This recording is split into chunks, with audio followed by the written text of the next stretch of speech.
सीखने वाले हैं निर्देशांक ज्यामिति के कुछ बहुत ही महत्वपूर्ण प्रश्न हैं।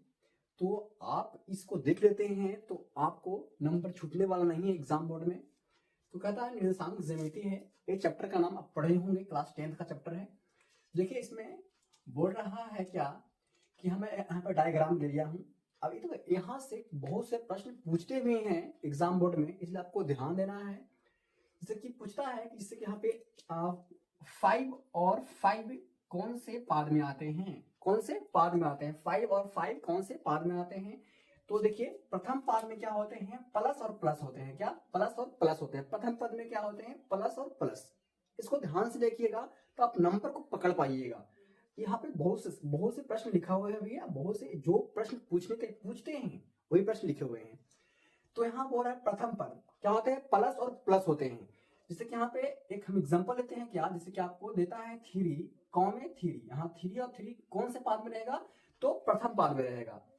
3 और 3 जैसे कि आपको यहाँ पे 6 और 9 दे दिया है, पूछता है कौन से पाद में है, तो क्या बताइएगा, प्रथम पाद में है। क्या प्रथम पाद में है। यहाँ द्वितीय पाद को समझिएगा, द्वितीय पाद में इसी का उल्टा, देखिए प्लस है और प्लस है, इसका प्लस और माइनस रहेगा, प्लस और माइनस रहेगा। दिमाग में रखिएगा, पहले प्लस, क्या पहले प्लस रहेगा उसके बाद माइनस रहेगा। पहले जैसे कि यहाँ जो इसका जो खड़ा उसका रेखा है उसके बगल में प्लस रहेगा, उसके बाद माइनस रहेगा, तो द्वितीय पाद है। तो यहाँ से आपको देता है, जैसे कि यहाँ प्रश्न देता है -5 और 4 कौन से पाद में रहेगा, तो द्वितीय पाद में रहेगा। कौन से पाद में, जैसे हमें पूछा जाता है कि -6 और 8 कौन से पाद में, तो क्या बताइएगा आप, द्वितीय पाद में। कैसे, तो इसका पहला जो क्या है प्लस में है और दूसरा आपको माइनस में है, तो पहले आपको प्लस रहेगा उसके बाद आपको माइनस रहेगा, तो द्वितीय पाद में हो जाएगा। आते हैं हम तृतीय पाद। क्या तृतीय पाद, इसी का उल्टा, इसी का उल्टा क्या होता है, तृतीय पाद। समझ रहे ना, प्रथम पाद का उल्टा होता है तृतीय पाद। तो प्लस प्लस रहेगा तो माइनस माइनस रहेगा। तो आपको प्रश्न देते हैं, यहाँ पे प्रश्न रहेगा कि -5 और -4 कौन से पाद में है, तो क्या बताइएगा, -5 और -4 दोनों में माइनस लगा रहेगा, तो क्या बताइएगा, तृतीय पाद में है। कौन सा, तृतीय पाद में है, तीसरा पाद में है। अब एक और बचा है आपको चतुर्थ पाद, इसका इसी का उल्टा, मतलब इसका उल्टा ए होता है, ए माइनस था ए प्लस था, ए प्लस आ गया माइनस आ गया, मतलब कि जो द्वितीय का उल्टा होता है चतुर्थ। तो आपको ए याद रहेगा तो इसका याद हो जाएगा ऑटोमेटिक, आपको ए याद रहेगा तो ए तो हो जाएगा ऑटोमेटिक हो जाएगा। तो आपको याद रखना है दो, ए वाला और ए वाला, प्लस प्लस और प्लस माइनस, प्लस प्लस और प्लस माइनस।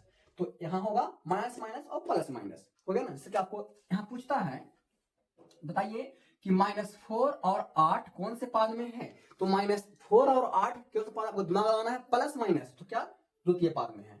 अब पूछता है 8 और -4 कौन से पाद में है, तो 8 और -4 चतुर्थ पाद में है का चौथे पाद में है।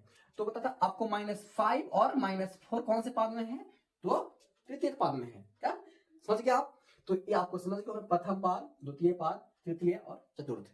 अब आते हैं इसको बाद क्या पूछते हैं प्रश्न, अक्ष को कहा जाता है, मतलब क्या कहते हैं, जो एक्स अक्ष है, ये एक्स अक्ष है, उसे क्या कहा जाता है, तो उसे कहते हैं भुज। अब कोई पूछता है भुज कहते हैं, क्या कहते हैं, भुज। ये प्रश्न पूछा जाता है एग्जाम बोर्ड में, ये प्रश्न रहता है कि एक्स अक्ष को क्या कहा जाता है, कोटि कहा जाता है कि भुज कहा जाता है।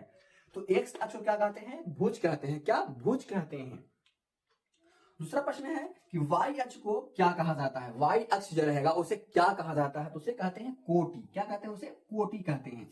y अक्ष है, y जो खड़ा रेखा है उसे कहते हैं कोटि। क्या कहते हैं इसको, इसे कहते हैं कोटि। और जो पड़ा है उसे कहते हैं भुज। इस बात के होंगे, जो खड़ा रहेगा उसे कहेंगे कोटि कोटि कोटि, और जो पड़ा है उसे कहते हैं भुज भुज, हो गया। अब अगला देखते हैं कि एक्स अक्ष जो है, एक्स अक्ष का निर्देशांक क्या होता है, एक्स अक्ष का निर्देशांक क्या पूछा भी जाता है, प्रश्न में रहता है कि एक्स जो अक्ष है उसका निर्देशांक क्या होता है, तो x, 0 होगा, माने y आपको नहीं रहेगा, उसमें y 0 डाल दीजिएगा, और x रहेगा तो उसे x अक्ष पर है तो x पूरा रहेगा और y 0 हो जाएगा। जैसे पूछता है, प्रश्न रहता भी है। अगला क्या है, अगला आपको बोल रहा है कि y अक्ष, क्या y अक्ष का निर्देशांक क्या होता है, तो x 0 हो जाएगा और y उसका मान यहीं पर रहेगा, यानी x 0, यहाँ 0, y, इसको याद रखिएगा।